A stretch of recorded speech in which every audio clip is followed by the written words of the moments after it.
আসসালামু আলাইকুম রহমতুল্লাহি ওবরাকাত।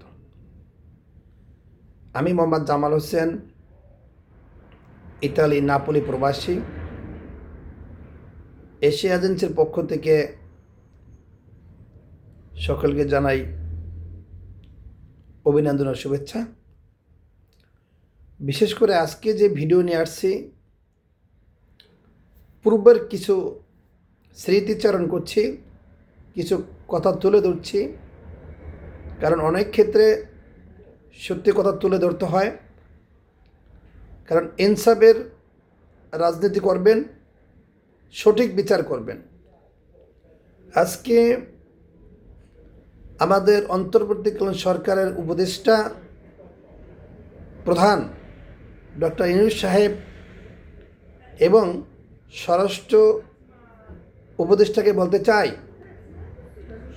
গত 2024 জুলাই গণ অভ্যুত্থানে ছাত্র জনতা যে ডাক দিয়েছিলেন জননেত্রী শেখ হাসিনাকে উৎখাত করার জন্য, সরকার পতনের, সেখানে যে মেটিকুলাস ডিজাইন করে ডক্টর ইউনূস সাহেব এবং মাহফুজ গং তারা যেভাবে ছাত্রদের দিয়ে মেট্রো রেল পুড়িয়ে দিয়েছিলেন, টিপি ভবন পুড়িয়ে দিয়েছিলেন, থানা লুট করেছিলেন, থানা জ্বালাও পোড়াও করেছিলেন, একজন গর্ভবতী মা তিনি আত্মনাদ করে চিৎকার করেছিলেন যে আমি প্রেগনেন্ট, আমার পেটে বাচ্চা, আমার পেটে সন্তান। তাকে সহ আগুনে পুড়িয়ে দিয়ে মেরে ফেলা হয়েছিল। যাত্রাবাড়িতে থানা লুট করে আগুন সন্ত্রাস করে সেখানে পুলিশ ভাইদেরকে মেরে হত্যা করা হয়েছিল।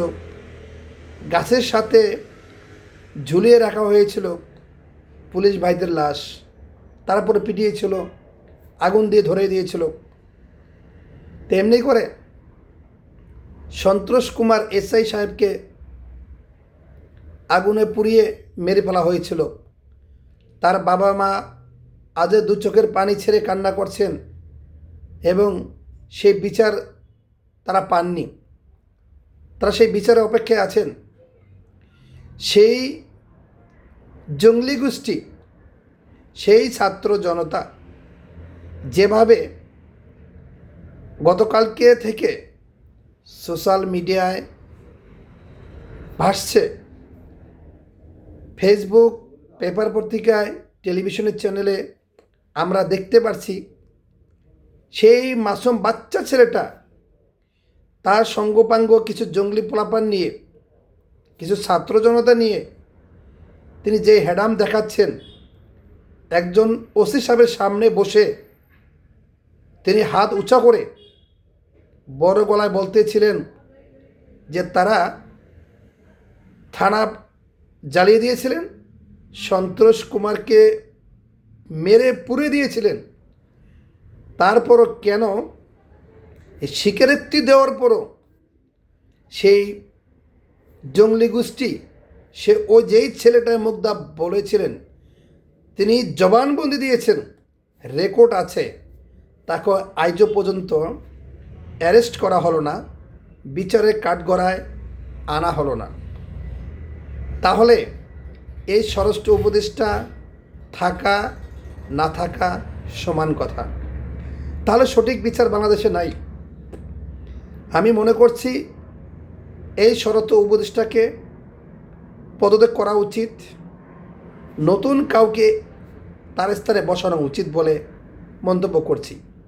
আমি ধিক্কার জানাই ওই স্বরাষ্ট্র উপদেষ্টাকে, আমি ধিক্কার জানাই ওই ডক্টর মোহাম্মদ ইউনূসকে, যারা সরকার গঠন করে সঠিক বিচার করতে পারছেন না। জননেত্রী শেখ হাসিনার পিছনে পড়ে আছেন, আওয়ামী লীগের পিছনে পড়ে আছেন।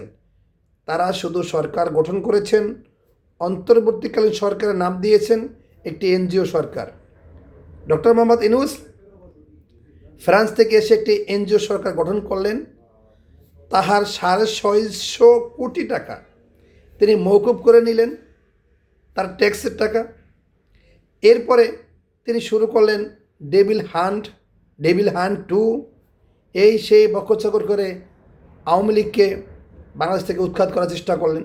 আওয়ামী লীগের নিরীহ কর্মীকে অ্যারেস্ট করা শুরু করলেন, যুবলীগের নিরীহ কর্মীকে অ্যারেস্ট করা শুরু করলেন, ছাত্রলীগের সদস্য থেকে শুরু করে যাকে যেখানে পাচ্ছেন মেরে পিটিয়ে পুড়িয়ে দিচ্ছেন, নদীতে ভাসিয়ে দিচ্ছেন, খালে ফেলে দিচ্ছেন, হ্যাঁ, মব সৃষ্টি করছেন, জেলে নিয়ে যাচ্ছেন।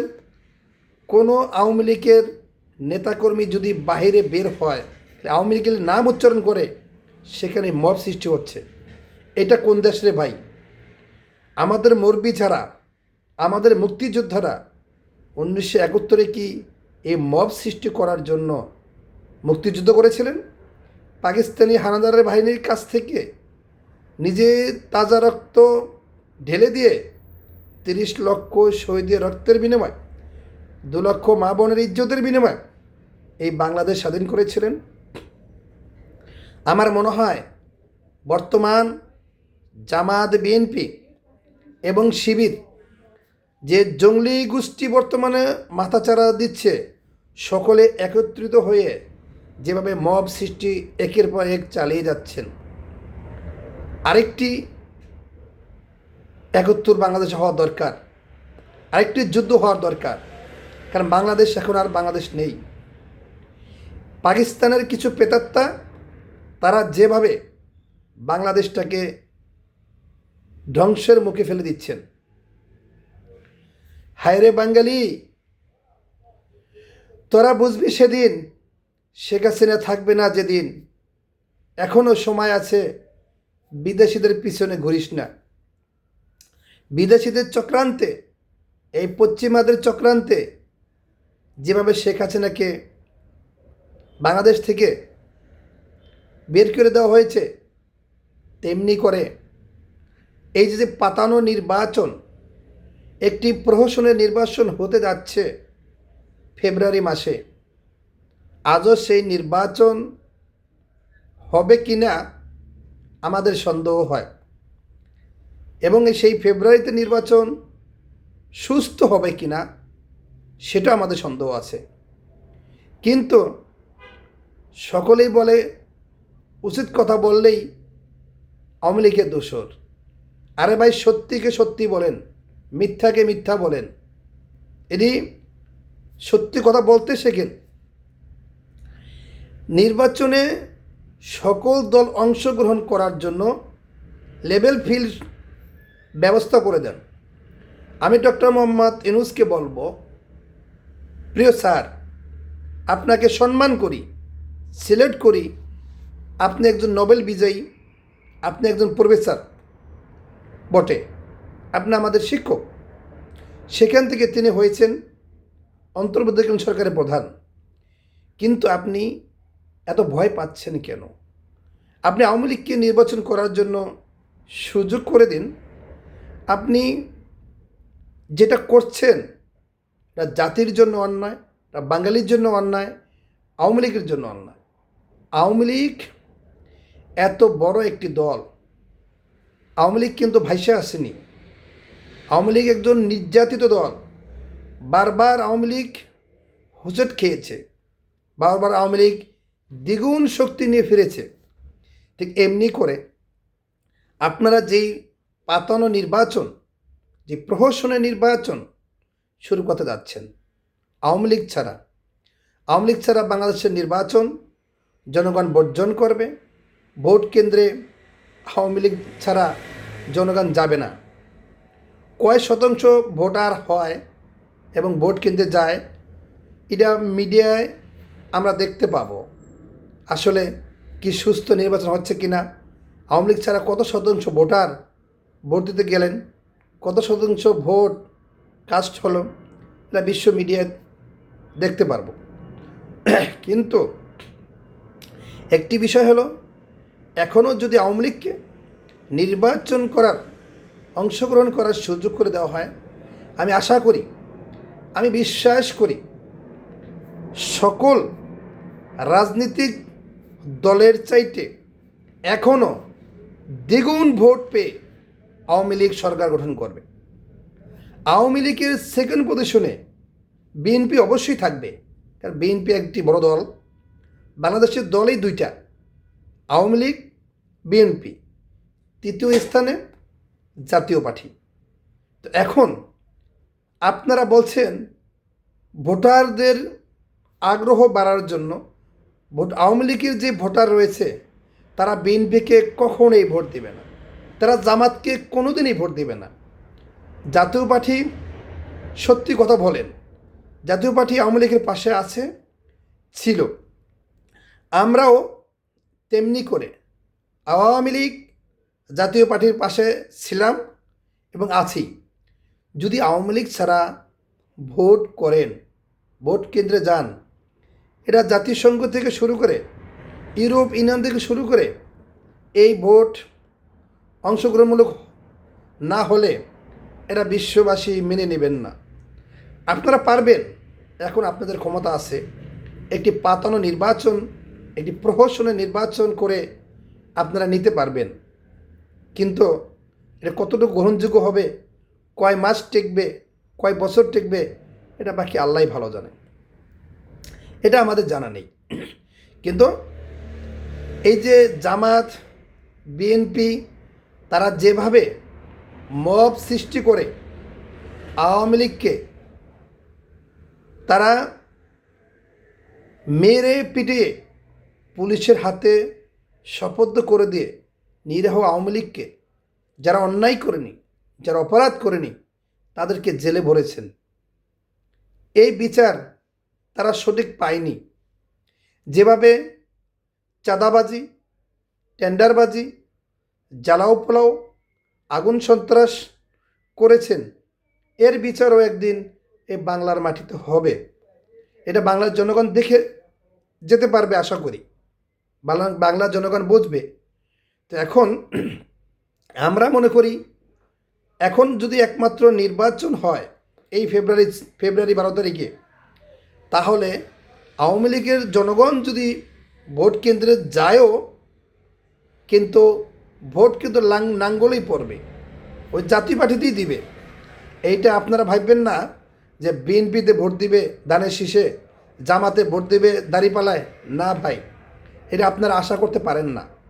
কারণ আপনারা যেভাবে ছাত্র জনতা, যুবলীগ, ছাত্রলীগকে, আওয়ামী লীগকে যেভাবে আপনারা নির্যাতন করেছেন, অত্যাচার করেছেন, এটি ছাত্রলীগ, যুবলীগ, আওয়ামী লীগ আগামী 100 বছর বলবো না, তাদের অন্তরের ভিতরে যে কষ্ট দিয়েছেন এটা ঠিক করেন নাই।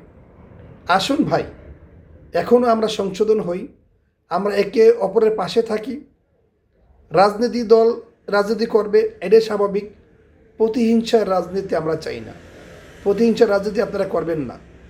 আজকে যেই দলে ক্ষমতা আসুক না কেন, কালকে কিন্তু আমরা ভাই ভাই, আমরা আমাদের একে অপরের পাশে থাকতে হবে, পাশাপাশি বাড়িতে থাকতে হবে, পাশাপাশি গ্রামে থাকতে হবে, একই থানায় থাকতে হবে। কিন্তু আজকে আপনি সুযোগ পাইলেন, কালকে আমার সুযোগ হবে, এই প্রতিহিংসার রাজনীতি থেকে বের হতে হবে। একটি সুস্থ ধারা নির্বাচন দিকে এগোতে হবে। বিশেষ করে আরেকটি কথা না বললেই নয়, কোনো দল যেন প্রশাসনকে ব্যবহার করতে না পারে। প্রশাসন আলাদা একটি প্ল্যাটফর্ম, প্রশাসন আলাদা একটি বিভাগ, প্রশাসনকে আলাদাই রাখতে হবে। প্রশাসন তার নিজস্ব গতিতে চলবে, কোনো দলের হুকুমে নয়। প্রশাসন কোনো দলের গোলাম নয়। আমরা এদিক থেকে বেরোতে চাই। সে আওয়ামী লীগ হোক, বিএনপি হোক, জাতীয় পার্টি হোক, যেই দলে হোক না কেন, সরকার গঠন যারাই করুক, তাদের জন্য আমাদের শুভকামনা থাকবে। কিন্তু ভোটের মাধ্যমে আসেন, ব্যালটের মাধ্যমে আসেন, কিন্তু প্রশাসন দিয়ে ওই ঠেকাইয়া নির্বাচন করবেন, এটা করতে যাবেন না দয়া করে। এদিক থেকে আমাদের বেরিয়ে আসতে হবে। সর্বোপরি আজকে এই পর্যন্তই। কিন্তু একটা কথাই বলবো যে এই যে নির্বাচন আসছে, এই নির্বাচনকে আওয়ামী লীগকে অংশগ্রহণ করার মতো সুযোগ করে দিন।